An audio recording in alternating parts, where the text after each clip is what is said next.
So now we will be dealing with different types of water demand.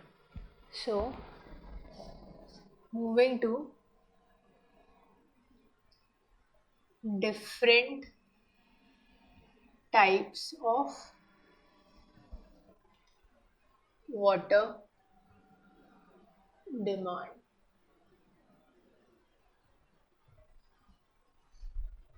In this different types of water demand, see, you know by yourself that what are the demands of water, or basically what are your requirements.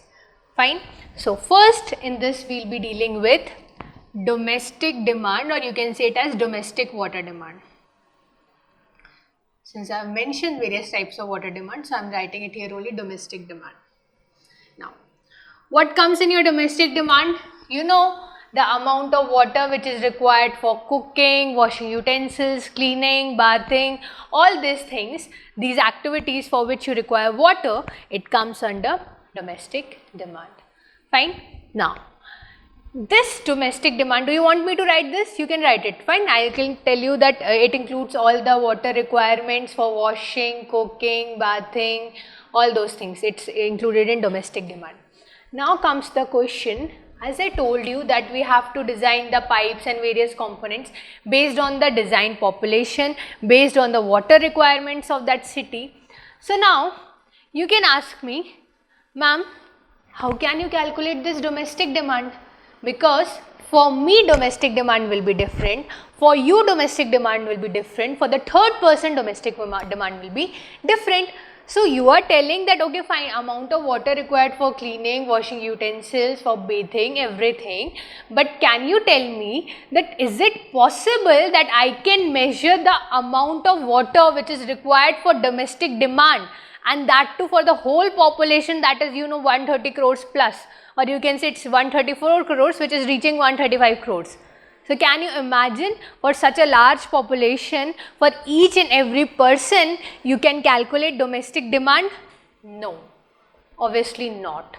So what we'll do, what happened is there is a Government of India manual in which all these values, what are the values to be taken for different types of demand is being mentioned. Fine. Based on that we take the values. Fine. And it is IS 1172/1993 code, and upgradation to this code is also available. Fine. So domestic demand, if I am talking regarding its value, so its value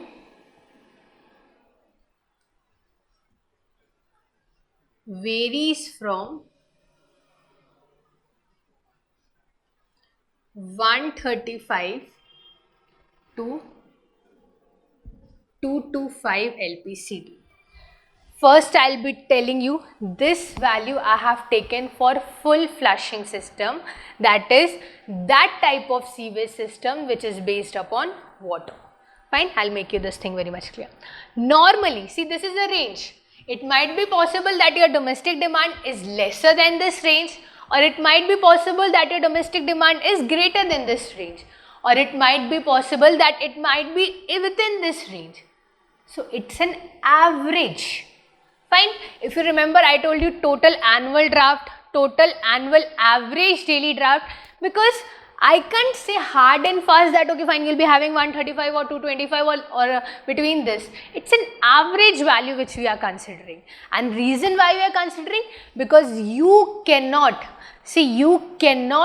basically note down the domestic demand of each and every person, and that too for each day. Fine, it's very much difficult, it's next to impossible. So this is 135 LPCD to 225 LPCD, and normally its value is taken as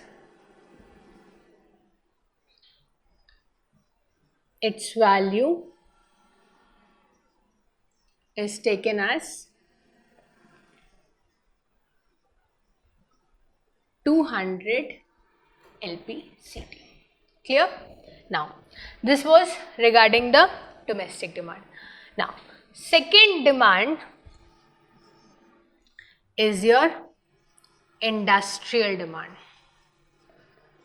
Second demand is the industrial demand. Now, what is this? Is the amount of water which is required for industries and all. Fine.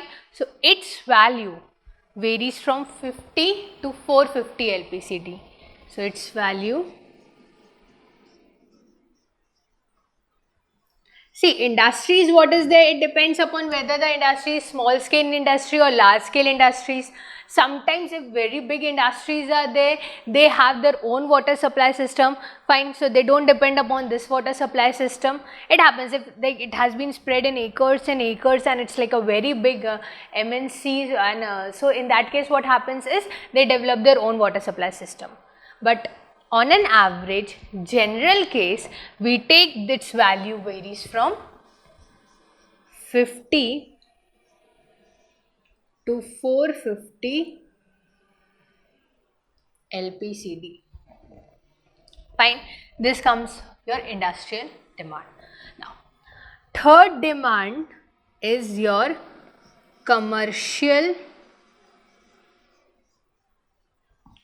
or you can say institutional demand.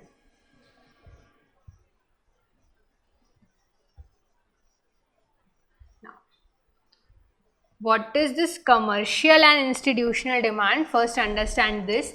This, if you would have seen your schools, hotels, hospitals, for obviously you require water, you go washrooms in schools, you drink water, you clean your face when you come from sports period. So ultimately you require water. Fine. So what is happening?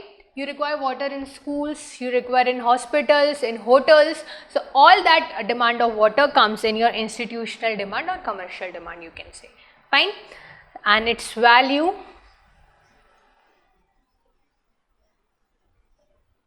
varies from 20 to 50 LPCD. Its value varies from 20 to 50 LPCD. Fine, this much is clear to you. Now, domestic demand, industrial demand, commercial demand. Example of commercial demands is hotels, schools, hospitals, etc. Now, fourth one is water for public use. Water for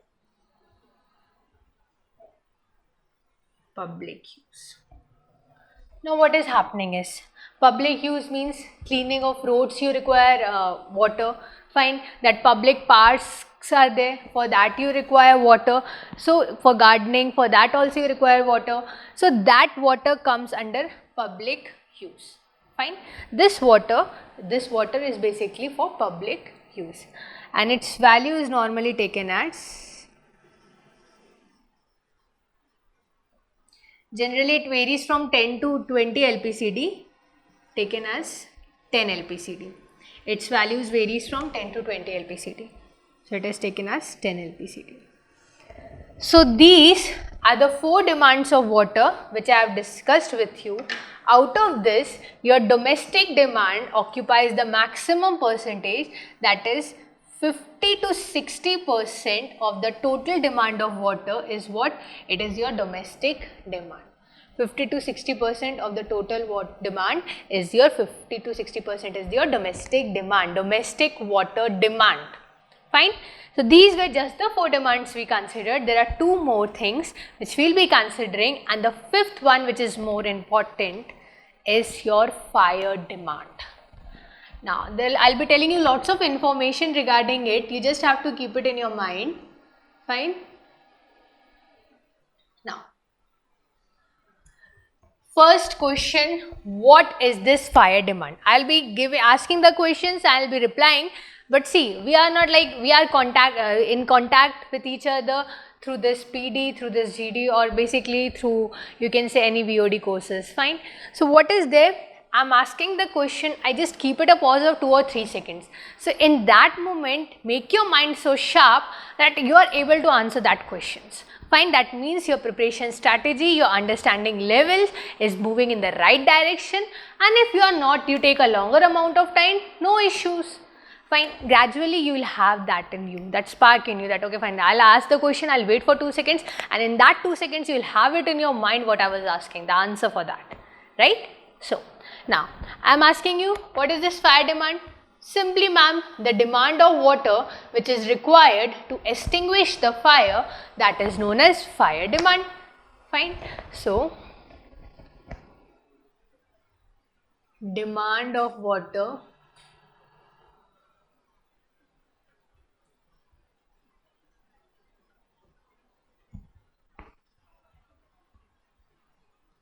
required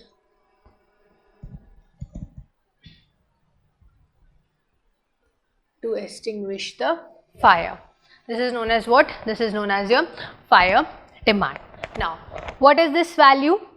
You said, ma'am, why there is a need for having a value of fire demand?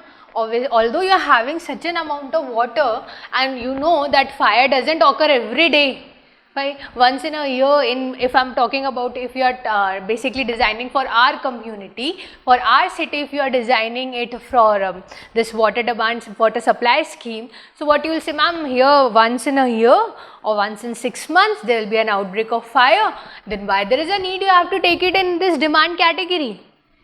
I'll tell you. First I'll explain you the value which is to be taken. So its value which is taken is 1 liters per capita per day.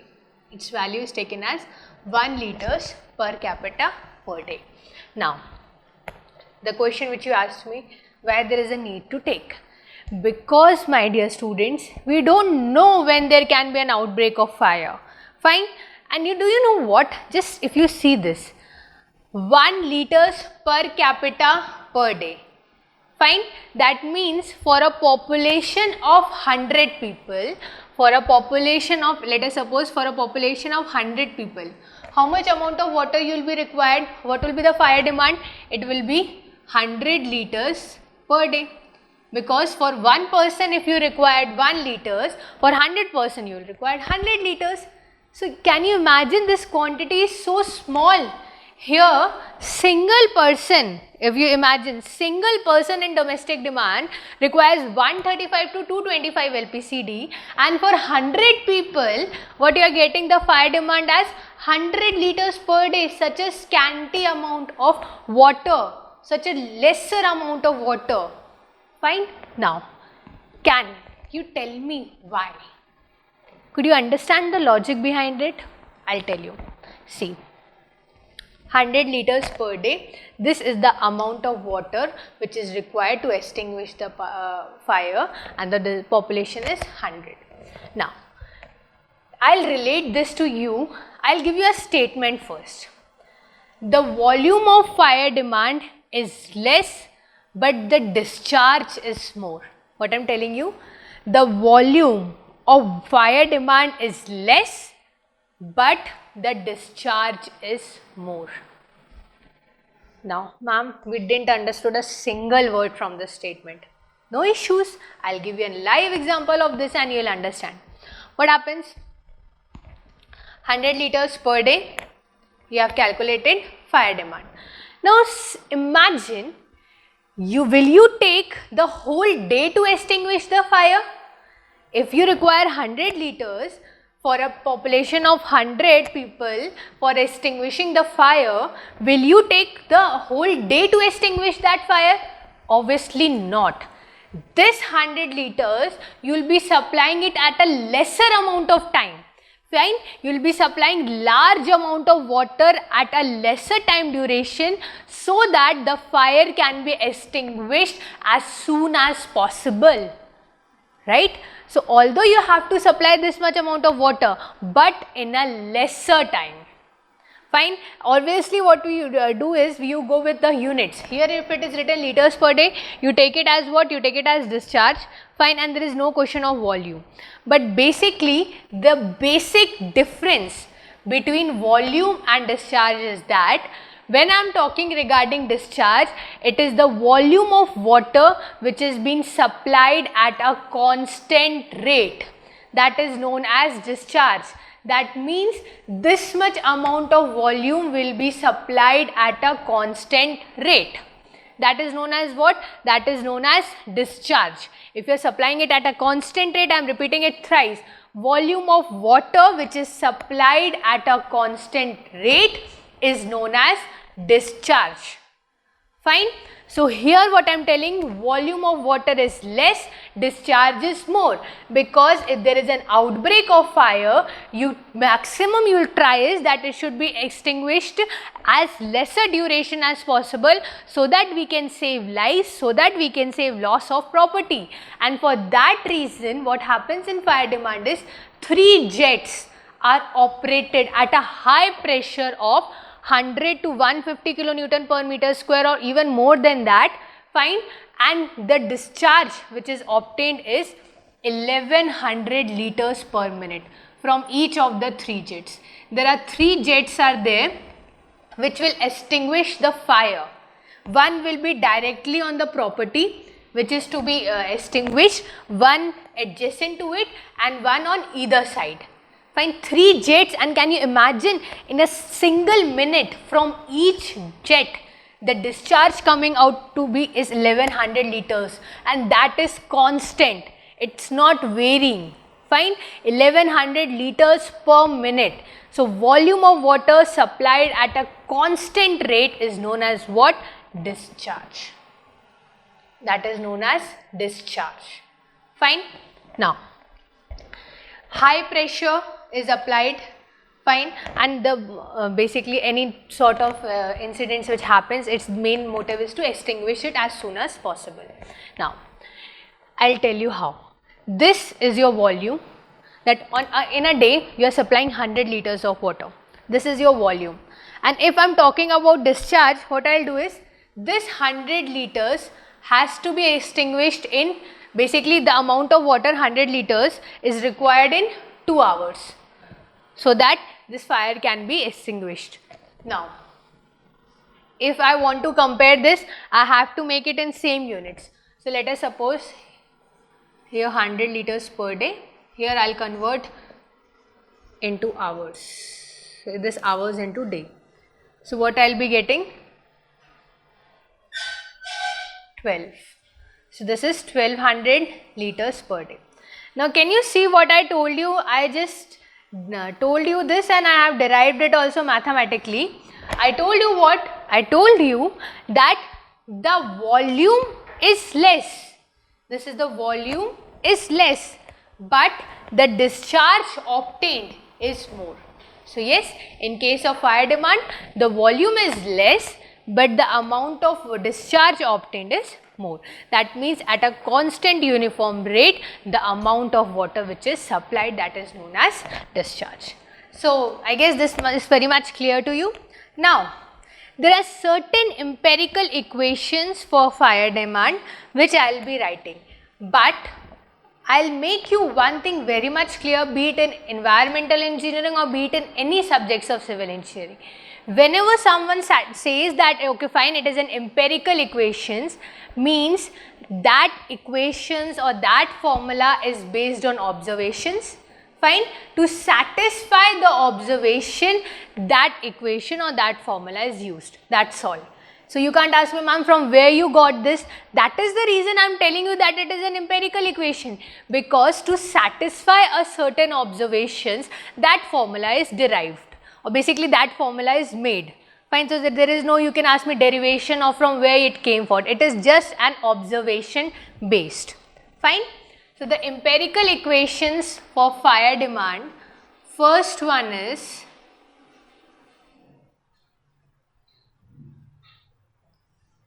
in this is Kuchling's formula.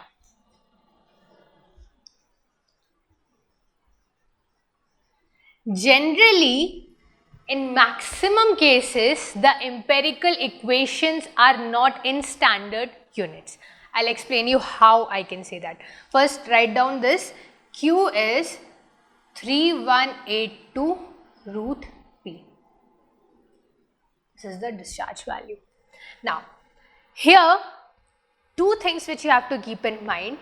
The discharge which you will be obtaining, this will be in liters per minute, and this population P will be in thousands. So this population P will be in thousands. Now what do you mean by population in thousands? I'll write it here, population also. Population in thousands. What do you understand by this? I'll explain you. Let us suppose if your population is 1 lakh, you won't substitute here p is equal to 1 lakh. You will divide it by 1000 and then you will substitute. What you will get? 100, and 3182 root 100 will give you 31820 liters per minute. So this, I told you what, in empirical equations generally you don't get it in standard units, because generally unit of discharge we take it as what, meter cube per second. So no issues, liters per minute you got it, you converted into meter cube per seconds, you know the conversion, fine. So this is one formula, that is Kuchling's formula. Second formula, if I am talking about, there are n number of formulas, but basic formulas which we will be dealing, I am just telling you that only. Fine. Then there is the second formula is Freeman's formula. See, there is discrepancy in this formula in various books. I told you these empirical equations which we derive, basically which I write, not derive, which I write is based on observations. Just to satisfy the observation, these empirical equations are made. So, when I am writing regarding Freeman, 1136 p by 10 plus 10. Now, in some places you will find this as 1136 p by 5 plus 10. In some books you will find it as 1135.5 p by 5 plus 10. So there is discrepancy in this. So 1136 p by 10 plus 10 you can take it, fine. And basically I told you that it is based on observations. So this here also Q will be in liters per minute and population P will be in thousands. Everywhere wherever I am writing this, it means that population P will be in thousands only in all the 4 empirical equations. Third type of empirical equation is National Board of Underwriters formula.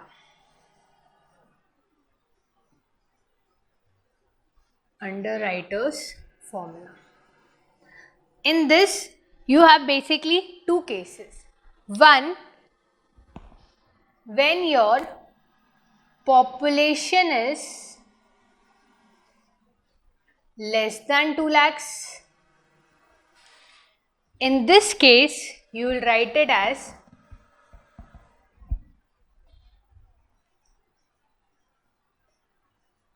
(4637) root p 1 minus 0.01 root p, where Q is liters per minute and population P is in thousands. Fine, it is clear to you. So this is when population is less than 2 lakhs. Now, second case, what will happen if population is more than 2 lakhs? So I'll write it here. When population is more than 2 lakhs, what you will provide? You will provide a discharge of 54,600 liters per minute with an extra additional provision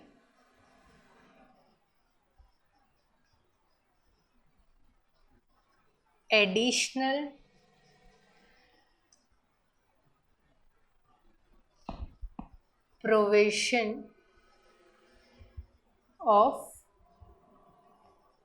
9100 liters per minute to 36,400 liters per minute in case of second fire. In case of in second fire occurs, then you will provide this much amount of quantity of water. Fine. So for population greater than 2 lakhs, you will provide a value of 54,600 liters per minute. This will be the discharge with an extra additional provision of 9100 liters per minute to 36,400 liters per minute in case of second fire. So this was National Board of Underwriters formula. Fourth formula which we will be dealing in this is Buston's formula.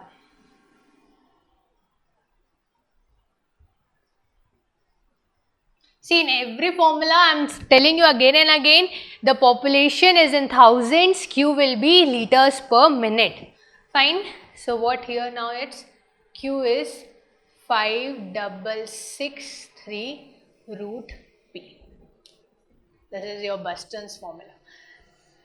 From now, just understand my pattern of teaching.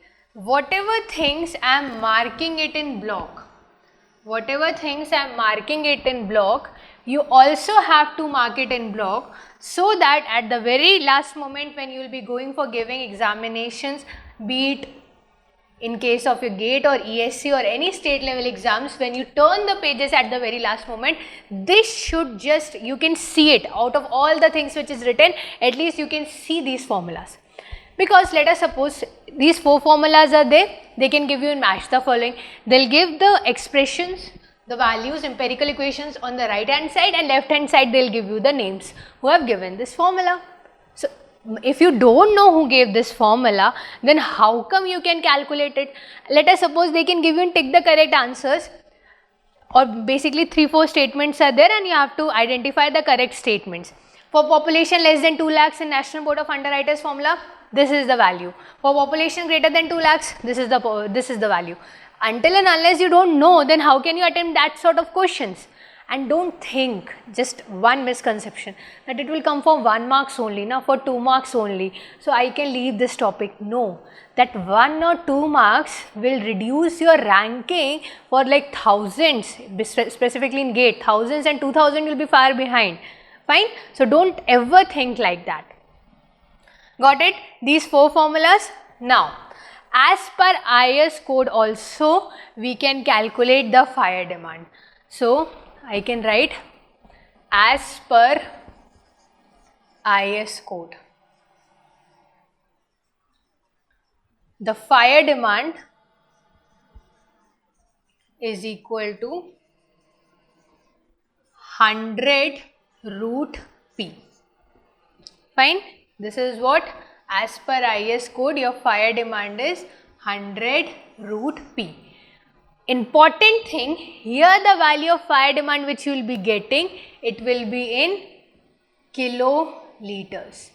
This value will be in kiloliters.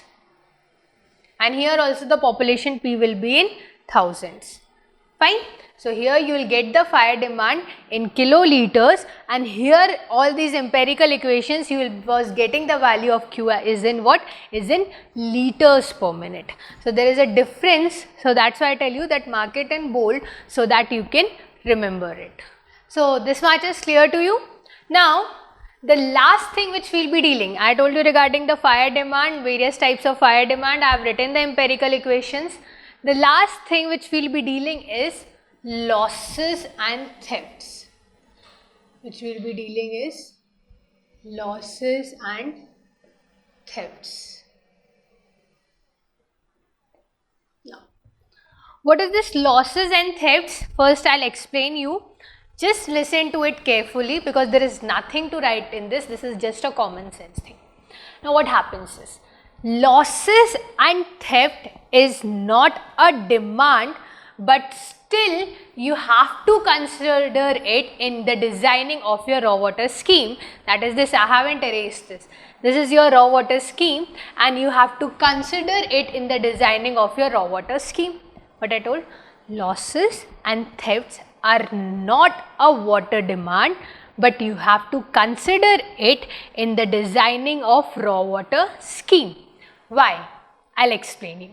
See, what is happening is, let us suppose my requirement is, let us suppose 270 liters of water I require. Fine. From the source, you are sending me 270 liters of water from the source.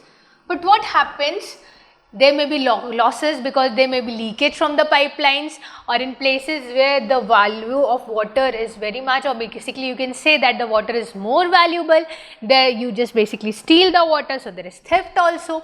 So what is happening? If there is leakage or theft, let us suppose 20 liters is lost, and how much amount of water I am getting? I am getting 250 liters of water. Now, my requirement was 270 liters, but I am getting how much? I am getting 250 liters, and we are basically designing the raw water scheme in such a manner that is it satisfy the demand of the people, right? So here, although the source is supplying 270 liters, but there is a leakage or there is a theft, so what is happening? I am getting 250 liters. That means here it has to supply how much? It has to supply 290 liters of water, so that in case of 20 liters being in leakage, I should get 270 liters of water. Then only my demand will be satisfied. So what you saw here, although leakages or basically losses and thefts are not a demand, but still you are considering it. Why? Because for the designing of raw water scheme to satisfy the needs, the water requirements of an individual. Fine. So that is the reason we have considered it. Getting it? So this value, if you ask me, ma'am, what will be the value of, what will be the amount of water which is required for losses and thefts? So it will be 10 to 15%. 15% of total demand. This will be your losses and thefts. What I told, 10 to 15% of total demand. And how you will get total demand? You can add all these things: domestic, industrial, commercial, your water for public uses, your fire demand, all of this you will get the total demand. If the total demand you will be getting as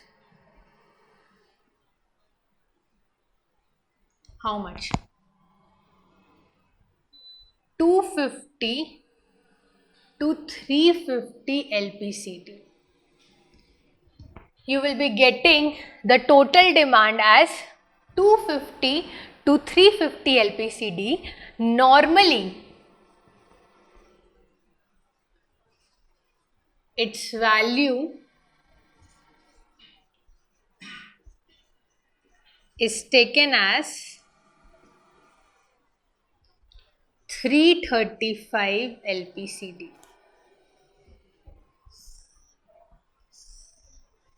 So what I told you is total demand, if somebody asks you, it is 250 to 350 LPCD. Normally its value is taken as how much? 335 LPCD. And now multiple questions can be framed. See, now every 1 marks questions, I hope I have cleared maximum points. What all things? I'll give you an example. 4-5 questions I'll only make in front of you and I'll tell you. How? Domestic demand comprises approximately how much percentage of total demand? 50 to 60%. Fine. Then if you get domestic demand, industrial demand, commercial demand, anything on the left hand side and the amount of water on an average required on right hand side. So this value 135 to 25, 50 to 45, 10 LPCD, this is 10 to 20 LPCD, normally we take it as 10 LPCD. This value, and here the fire demand 1 liters per head per day, this should be known to you. Fine. So that if any match the following comes, you are able to do. So here you got what percentage, match the following. Similarly for fire demand you got it, the value. Fine. And then losses of thefts amounts for how much percent? 10 to 15%. It is not a demand, but still we have to consider it for satisfying the raw water scheme, which I have told you here. Getting it? Now, its value, normally total demand is 250 to 350 LPCD and its value is taken as 335 LPCD. Clear? So I have covered the whole things regarding this water demand. Why this was necessary? Because for designing the various components, pipes or pipes, pumps, or this distribution system, water treatment plant, you have to take into account all these demands. Fine, all these total demand will give me the value of 250 to 350 LPCD, and normally its value is taken as 335 LPCD. This much is clear? Now what we will be moving is towards the basic, while how the water demand changes. What are the factors which affect water demand? Fine. So we will be seeing that also, because what happens specifically from ESE point of view, they will give you 3-4 statements, and if you are not thorough with the topic, I am telling you, maximum of you people, I have seen my students, they make mistakes either in assertions and reasonings maximum, or secondly tick the correct statements, because out of 4, if you do 3 things but you don't know one thing, there will be an option that is 1, 2, 3 is correct and 1, 2, 3, 4 is correct. You are stuck between the two. Fine. So that is the reason you have to be thoroughly clear with your concepts. Now, I will be telling you what are the factors which affect water demand. What are the various factors which affect water demand? Okay, could you name me some factors? Could you name me some factors which affect water demand? See, I am here writing factors affecting water demand.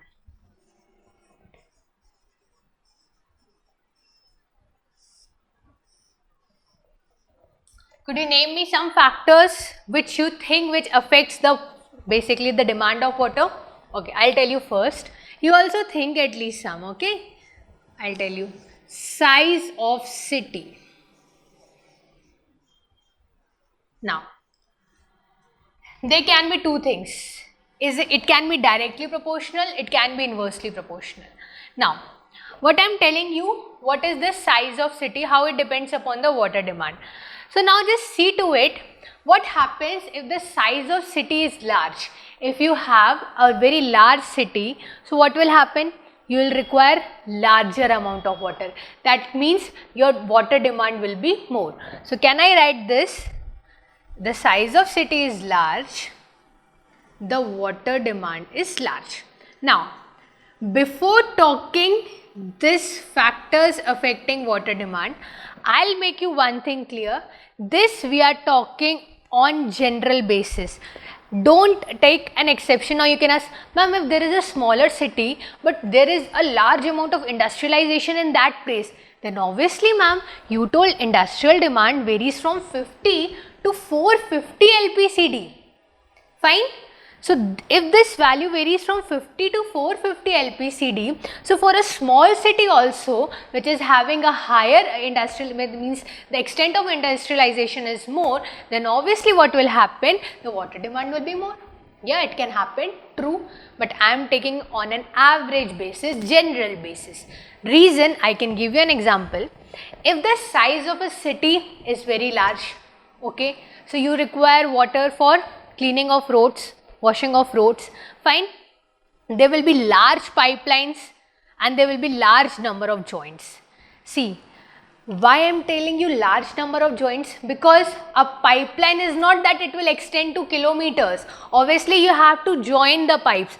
Generally, the standard size of pipes is 3.6 meters or 6 meters pipes. Fine. So basically you have to join those pipes, and if you are taking it to a larger distance, obviously the number of joints will be more, leakages will be more, losses will be more, and the water demand will be more. Fine. So on a general basis, if the size of the city is more, the water demand is more. Clear? Now, second point. And just one thing more, I'll make you one thing very much clear to you. This value which I have taken 250 to 350 LPCD, if you ask me, ma'am, industrialization itself 450 LPCD. So I have repeated it many times. This value is just on average general basis. This value could be less than for your community, it can be more for a person, it varies. So you can't say that, okay, fine, hard and fast that it's this value. On an average basis, on studies, this value is being derived. Fine. Now, size of city is clear, how it relates to water demand. Second is extent of industrialization.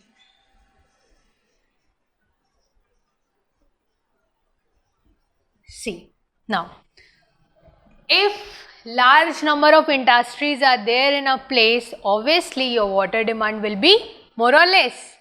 Your water demand will be more, because I have explained you, its value varies from 50 to 450 LPCD. So depending upon the extent of industrialization, its values varies. So if the larger the extent of industrialization, larger will be the water demand, because there are some industries which require a larger amount of water. Fine, this much is clear. Now, the third factor which affects the water demand is type of sewerage system. Type of sewerage system. Now, how? Then basically you would have studied like full flushing system is there, dry sewerage system is there. Fine. So generally in case of full flushing system, you require considerably larger quantity of water as compared to that of the dry sewerage system. Fine. So I can write it like full flushing system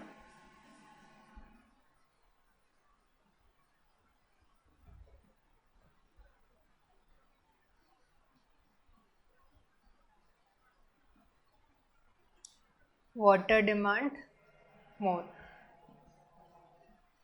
and if it would have been dry sewerage system, the water requirement would have been less. So now these three things are very much clear to you. Now the fourth thing which if I am talking about, that is what? Standard of living. Standard of living, you can say. Now tell me, this is very much simple, you can relate it very easily. The amount of water requirement for a rich people or for a high income group people, and the amount of water requirement for a low income group people are different. Obviously, why? Simply, you can tell me yourself also.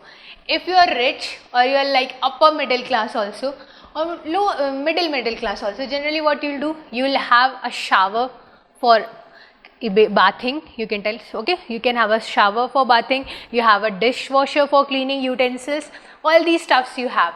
And if you are like a super rich high income group person, you will have a bathtub also for bathing.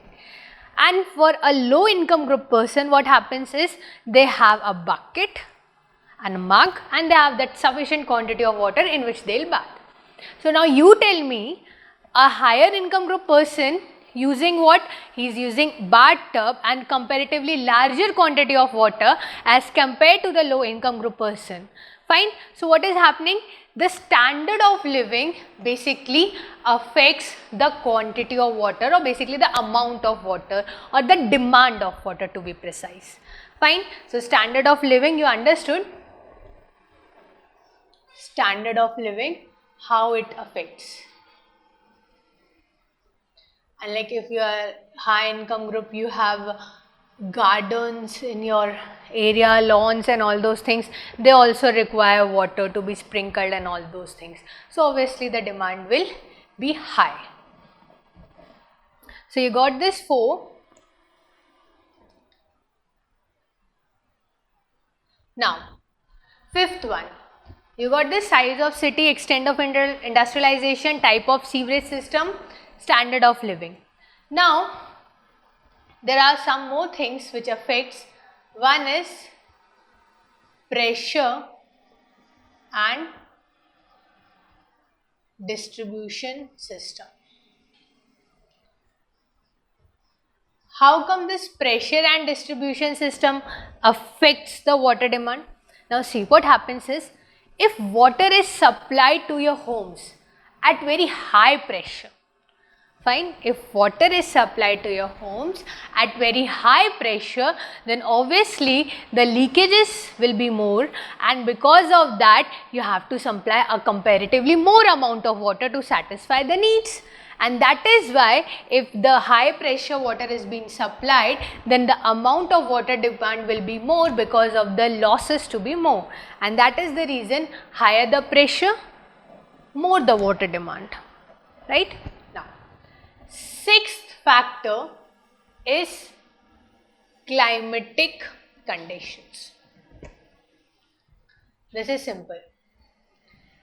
If I am talking regarding climatic conditions, basically like summer and winter, we all know that in summer we require a larger quantity of water, and basically if you see that we sometimes drink also more quantity of water in summer, our throat gets like we feel thirsty again and again more. In summers it happens to us, right? And in winters basically we require a comparatively lesser amount of water. Fine. So, I can give you just daily things which you can relate. In summer you feel so sweaty that sometimes you just take a bath twice and thrice. Fine. And in winters you feel so cold that many of you don't even bath. Fine. So, this is the difference you can see. This is just a general thing which you can relate. But on a broader sense, on summers your water requirement is more, water demand is more, and in winters it is less. But what happens is, like in very winter climatic conditions, very winter placed areas, what happens is sometimes you keep the taps open. Fine, you keep the taps open so that there is not freezing. Freezing shouldn't occur, and that time what happens, there is a wastage of water occurs. But on broader basis, if I am talking about, what happens is in summers you get what you require more, water demand is more, while in winters water demand is less, right? This is clear. Climatic conditions. Now, the seventh one is cost of water. Now, this cost of water is also an important factor when we are talking regarding factors affecting water demand. How come? See, and you can see that in metropolitan cities and all those places, they have basically a meter for noting the consumption of water, basically how much water is being consumed, and you have to supply, you have to basically pay for the amount of water which is being used by you, right? So, there is a metered supply. Fine. So, amount of water which is being consumed by you, you have to pay money for that. Simply as you have that for electricity you have meters, right? The amount of electricity used by you, you will get the per number of units, and for 1 unit what is the rate which is being there specified by your state government, and you have to pay the bill. And similarly, like in many cities it's not there, but in metropolitan cities generally you have that. So, you have that cost of water, the amount of water which you use, you have to pay for it. So, now just tell me, if you have to give money from your pocket for every liter of water which is being used by you, will you waste that water or will you use that water economically? Obviously, you will use that water economically until you are very super rich. Fine. So, this is the thing, more the cost of water, lesser will be the demand of water. Fine. So, more the cost of water, lesser will be the demand of water. One thing I will tell you, basically what happens, there is a term regarding what is consumption and what is water demand. Fine. What consumption is water which is used by us, and water demand is the demand of water.